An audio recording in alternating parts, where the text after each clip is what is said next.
What do Falcons do? We rise up. Welcome to Rise Up Reactions, the show where we talk all things Falcons, NFL, Georgia, sports, and in general, the sports news of the day. I'm your host, Dr. Lee Denning, the Golden Hard Dog, and a lifelong sports fan, coming back to you with the final regular season week of Pick'ems for the NFL, Week 18. We've made it to the end of the line, guys. It's another season in the books. It's been a really weird year. Been one filled with a lot of backups, a lot of big-name quarterbacks going down. A lot of guys are going to look at this and say that their team had a lost season because of injury or because of ineptitude. Falcons being one of them, most likely, for the ineptitude side of it. But regardless, we are going to go through. We've got all 16 games to pick, 2 Saturday games and 14 Sunday games. Let's jump right into it. First off, you have the Pittsburgh Steelers at the Baltimore Ravens. Now, the Baltimore Ravens have basically clinched the number 1 overall seed for the AFC, so they probably will be resting their starters this week for the most part. I imagine Lamar Jackson will get in there and stay fresh for about a quarter or so, and then probably take a back seat. And then you have the Pittsburgh Steelers, who found a way to win last week. And again, once again, Mike Tomlin never had a losing season. With that said, I do think that's sometimes a bad place to be, where you're always okay or always slightly good but never great. Now, he had a lot of good seasons under Big Ben, and they just couldn't get it done in one Super Bowl, and should have probably made it to at least another in there somewhere. But again, Mike Tomlin, solid coach. Everybody who is around him likes him. But I don't know how much longer he has in Pittsburgh if he continues to fail to get out of the divisional round or continues to just be mediocre but not great.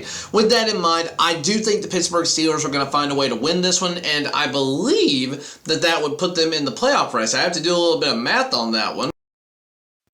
All right, coming back into it here, just had to pull this up for the New York Times playoff predictor. If they win, they have a 72% chance of getting in, but they also must have, they need the they need the Titans to win. If the Titans beat the Jaguars, or if the Dolphins beat the Bills, then they will secure a wild card spot if they beat the Ravens. Now, if they don't beat the Ravens, it doesn't matter. But I am going to say, I'm going to give them the benefit of the doubt and say that they beat the Ravens here and get them into the playoffs. Then we have the Houston Texans against the Indianapolis Colts in Indianapolis on primetime. 2 9-7 teams. If you had asked me at the beginning of the season, I wouldn't have thought either of these teams would have been 9-7. I thought they were both looking at 6 or 7 win seasons maximum, especially early on in the year when Indianapolis loses Anthony Richardson for the season. Again, I think Indianapolis could have been better if he had been playing for him the whole time. But C.J. Stroud, I will go back and happily say that pre-draft, I thought he was the best quarterback out of him and Bryce Young, and I am glad that that's turned out to be basically true. He has lifted the Houston Texans to a really prominent spot now. They are set for the future as far as I'm concerned. Getting Will Anderson has also helped. They've revamped their defense, and having a new coach down there has really helped them as well. All of that to say, this is a win and in game. It's in Indianapolis. Minshew Mania is a real thing. But I just ultimately think that the Texans, otherwise known as the Strouds, are going to find a way to win. So give me the Houston Texans, but it's going to be close and it's going to be hard fought. Then we go to the Cleveland Browns at the Cincinnati Bengals. Cleveland's really not playing for anything. They've locked in the 5 seed. They cannot do better than the 5 seed. They can't do worse than the 5 seed. They'll probably be resting some of their starters, and the Bengals can't make the playoffs either, so this is one that doesn't mean a whole lot. The Bengals are playing for pride, playing to not have a losing season, but again, I just don't think they're going to be successful. I think the Browns' defense is still very good, and I think the Browns ultimately are going to win this game.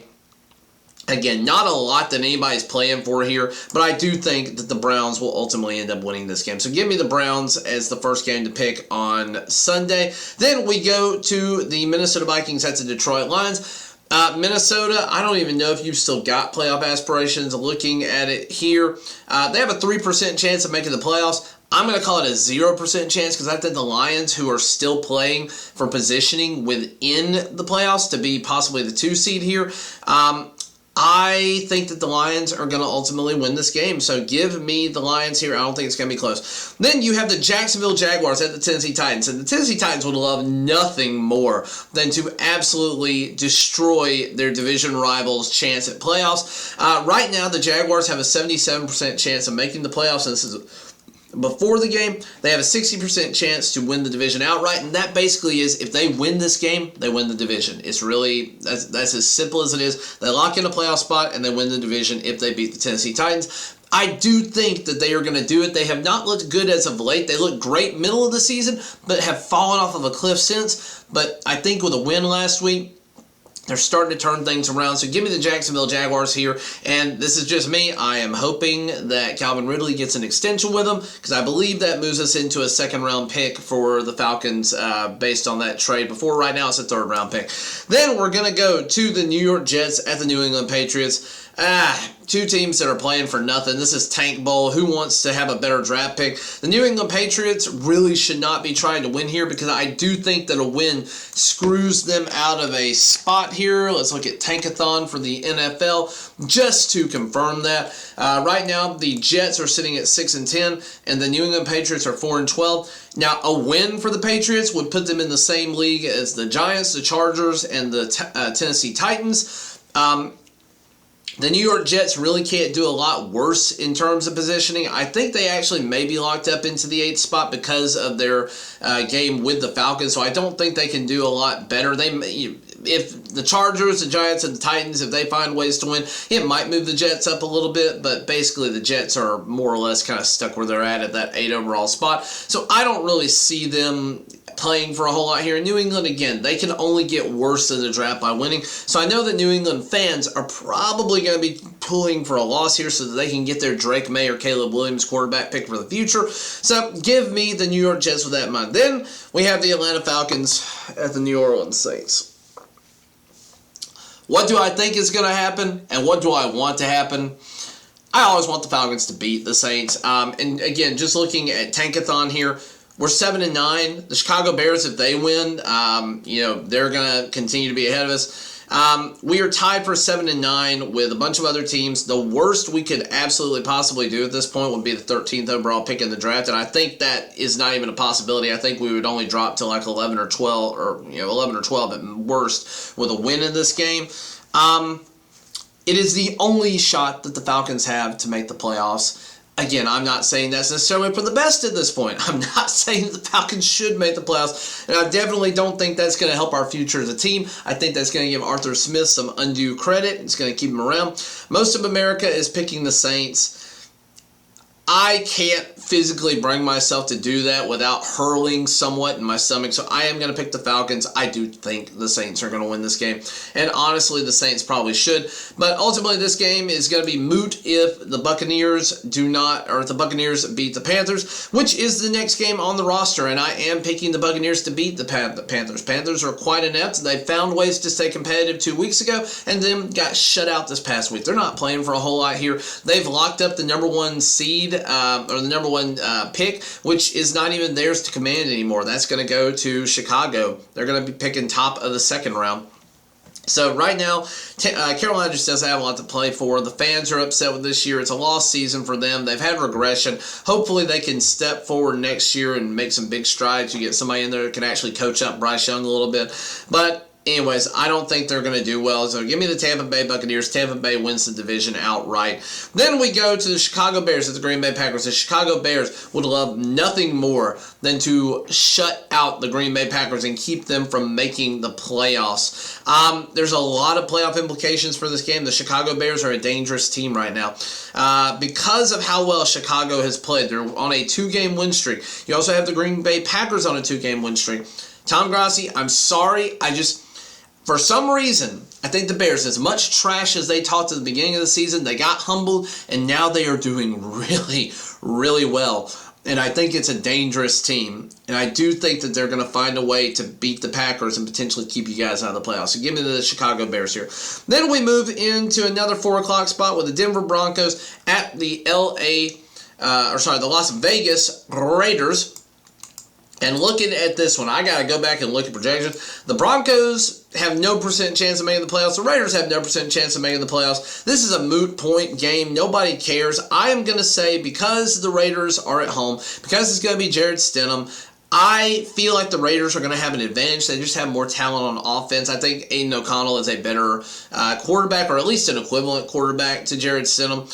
You're going to have Josh Jacobs. You're going to have Max Crosby on the defense there. Denver Broncos are still not a bad team. It's a lost season for them as well. There's at least 2 games back there that I could probably give them and get them to 10 wins at this point, which would have locked up playoffs. But again, Sean Payton's going to be the future there. Russell Wilson is not going to be the future.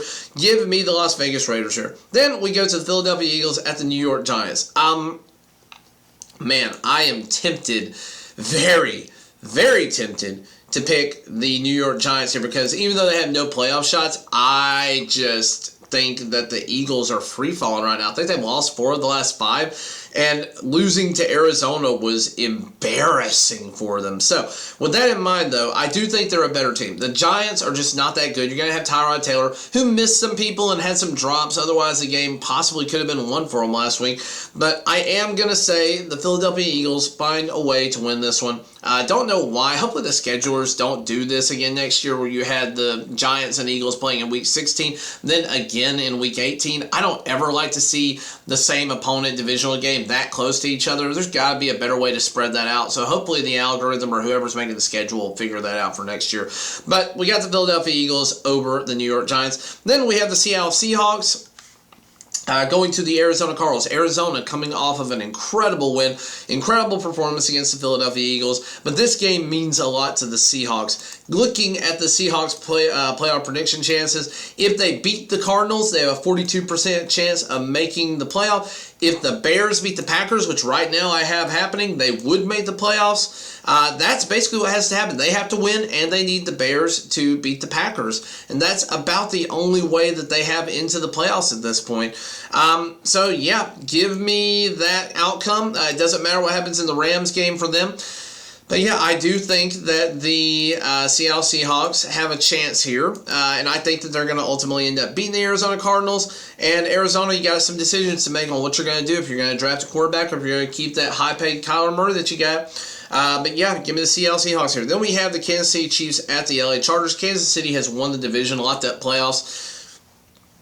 Not playing for a whole lot here. It looks like they're going to be the 3 seed virtually no matter what happens here. So I do think that the Chiefs are going to win this game against the Chargers. Chargers just don't have a lot to play for. I think they're still going to be running with Stick. I think Herbert may be shut down for the rest of the season so as to not get him hurt. But yeah, I just ultimately see the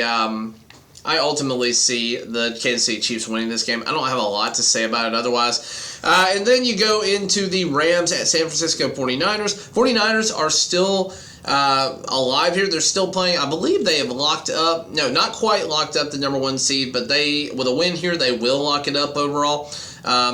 Or am I wrong about that? Nope, I'm sorry. I am absolutely wrong. They have locked up the number 1 seed overall, so they're probably going to be playing some backups here. And the Los Angeles Rams are jockeying for position within the wild card round, so I do think the Rams are going to be playing hard here, whereas the San Francisco 49ers are probably going to be resting a lot of starters after the first half. With that in mind, the Rams, I do think they end up winning this game because they are going to be playing for something, and the 49ers are not. And it's as simple as that. So give me the Rams, although I do think it could easily be the 49ers in this situation. Then you have the Dallas Cowboys at the Washington Commies. Washington Commies playing for nothing. Dallas Cowboys playing to win the division. If the Dallas Cowboys win the division, they win the division. So they will be playing starters because the Philadelphia Eagles will also need to win. If Dallas loses this game for some reason and the Eagles win, it flip-flops. The Eagles become the number 2 overall seed, and the Dallas Cowboys drop to the number 5 seed. So they are definitely playing for home field advantage in at least the first 2 rounds of the playoffs. And that will be very important for Dallas as they are not good on the road. With that in mind, I think you could see injuries in this game, and I do think that this could be one where it sets Dallas up for failure down the line, even if they win it. But I do think the Dallas Cowboys are ultimately going to win this game.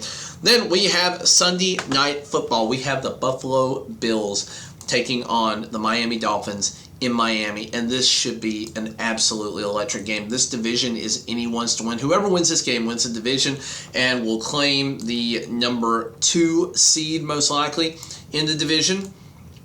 So it really doesn't matter. I think I said the Chiefs had a chance to maybe jockey for position. No, they're locked into the number 3 because the Bills have beaten the Chiefs, and the Dolphins, again, they are, the Dolphins did not beat them, but if the Dolphins win, they're going to be 12-5, which would put them ahead of the definitely put them ahead of the Chiefs, who would be 11-6 if they win their game. And the Bills have the tiebreaker over the Chiefs and have the same record as the Chiefs right now. So no matter what happens, Chiefs are locked into the number 3 position. But this is for the number 2 position and potentially 2 home games in the playoffs.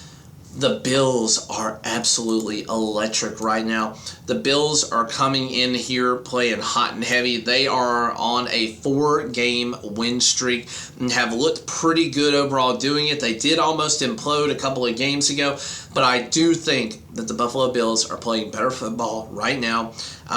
For whatever reason, the Miami Dolphins have fallen off a little bit. I don't know if things are just not working out well for them. They didn't have Mostert in this last game. Mostert is a big deal for them if he's healthy. It might give them a slight edge, but ultimately Buffalo put a 40-burger up on them earlier this year. I believe that, I don't even remember if that was in Buffalo or if it was overseas. I think it was in Buffalo, but they put a 40-burger up on them. And that just is buying into this narrative that Miami can't beat teams with a winning record. But I am going to pick the Buffalo Bills here. Thank you to everybody who has followed me along this season. As far as my overall record goes, just to pull it up and show you here, 162-94. Don't know if you'll be able to see that real well, but we are at 162-94. 95.6 percentile. Went 12-4 last week. Who knows? Maybe we'll go 16-0 this week. It's eluded me for a couple of years now, but thank you to everybody for watching, liking, sharing, and subscribing. I'm over 200 people now. Thank you for everybody who showed support on that last video where the Bears blew out the Falcons. That's done really well. It's been one of my most watched videos, and thank you to everybody who watched that one. This will be my last full season pick'em video for the season. I will be doing this for the playoffs as well when we get there, though there's going to be significantly less games to talk about. Thank you, everybody, again, for all of your support. I wish you well as we go into 2024. And as always, rise up.